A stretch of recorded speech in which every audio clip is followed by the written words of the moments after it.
Hello नमस्कार दोस्तों, मैं अभिमन्यु सिंह एसीआर जोन पटना से। और थंबनेल आप लोगों ने देख लिया होगा कि कट ऑफ को लेकर मैं अभी क्या है कि कुछ इन्फॉर्मेशन देख रहा था बाकी यूट्यूबरों का।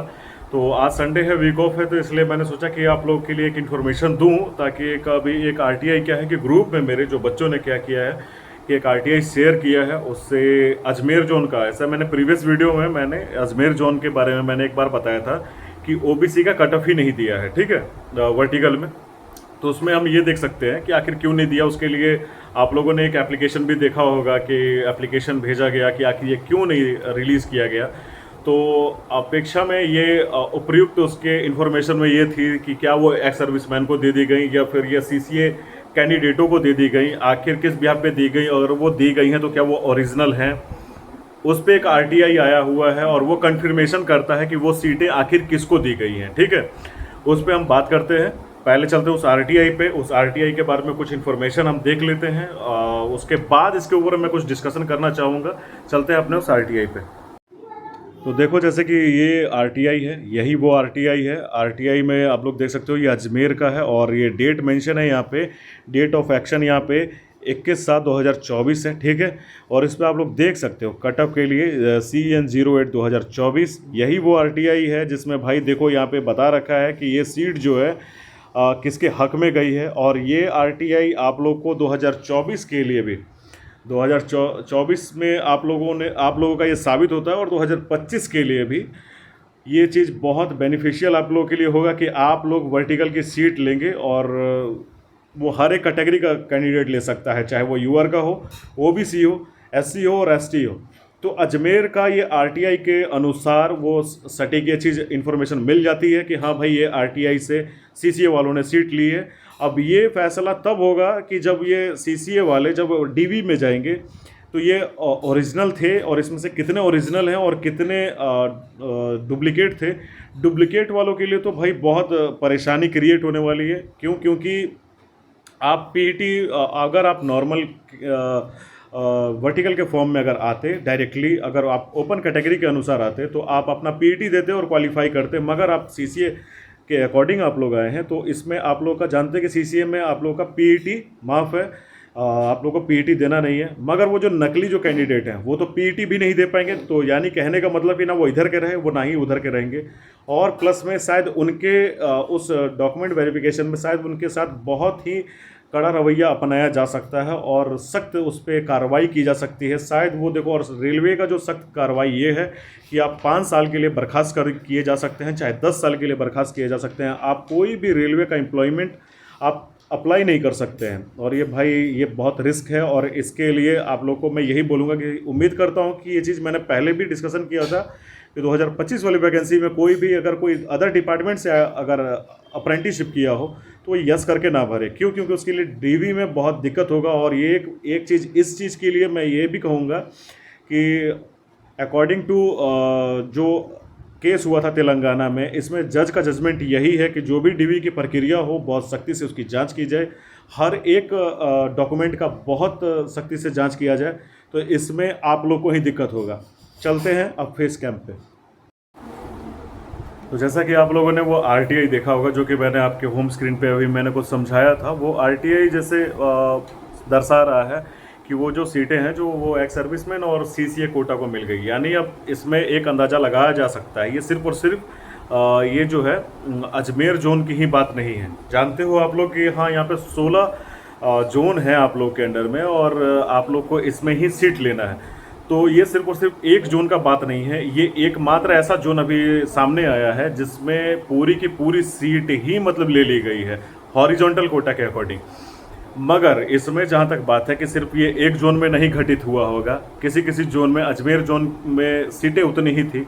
जैसे कि वर्टिकल में आप लोग जानते हो, जैसे यूआर में 40% आरक्षण रहता है, मतलब सीटों का अलॉटमेंट का 40% रहता है।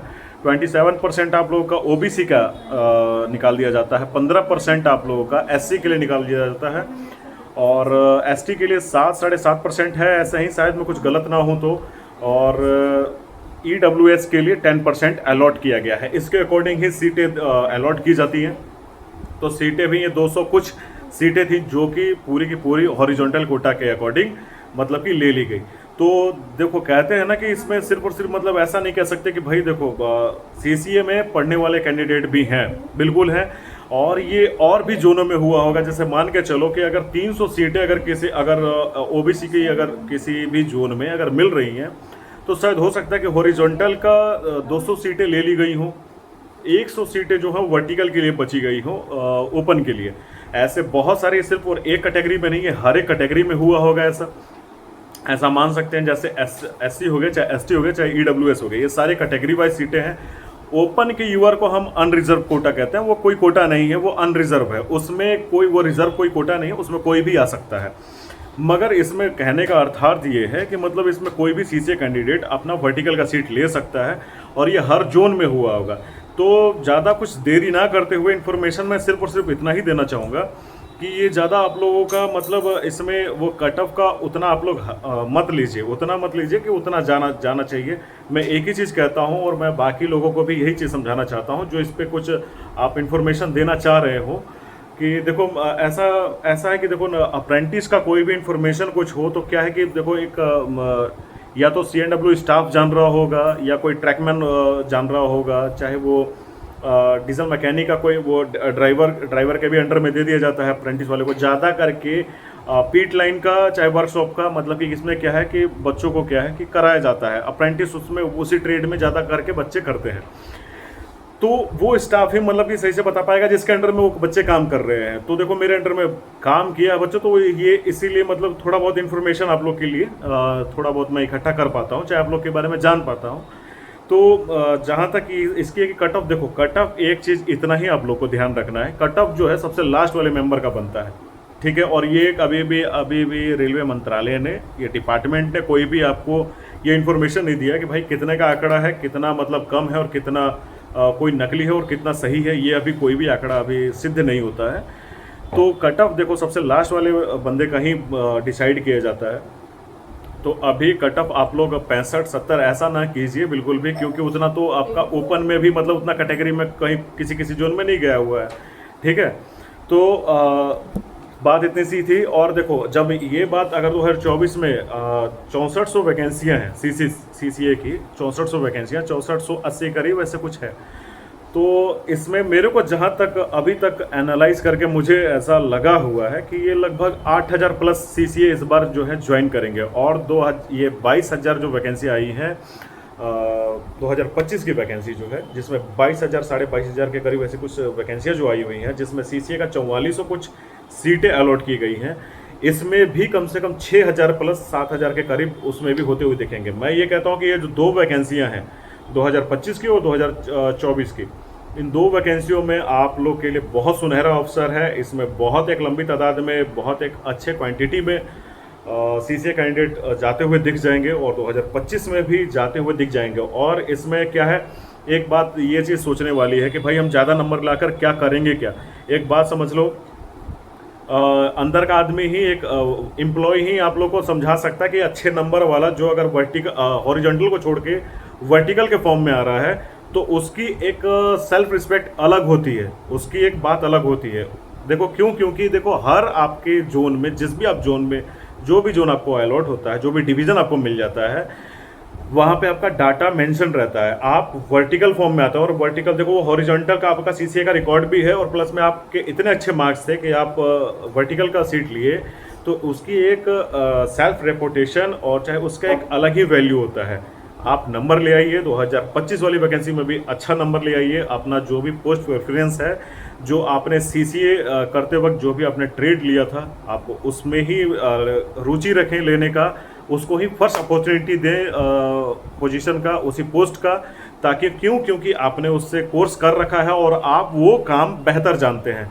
मेरे ख्याल से मैं एक चीज़ यही आपको प्रिफेयर करना चाहूँगा कि वो पोस्ट ना आप सेलेक्ट करें जिसके बारे में आपको अभी उतनी नॉलेज नहीं है। मेरे को जिस चीज़ की, अगर जिस डिपार्टमेंट की मुझे नॉलेज है, मैं अगर वो लूँ तो वो 100%, और उसमें मेरा प्रमोशन भी अच्छे से होगा। क्योंकि मुझे उसके बारे में नॉलेज है।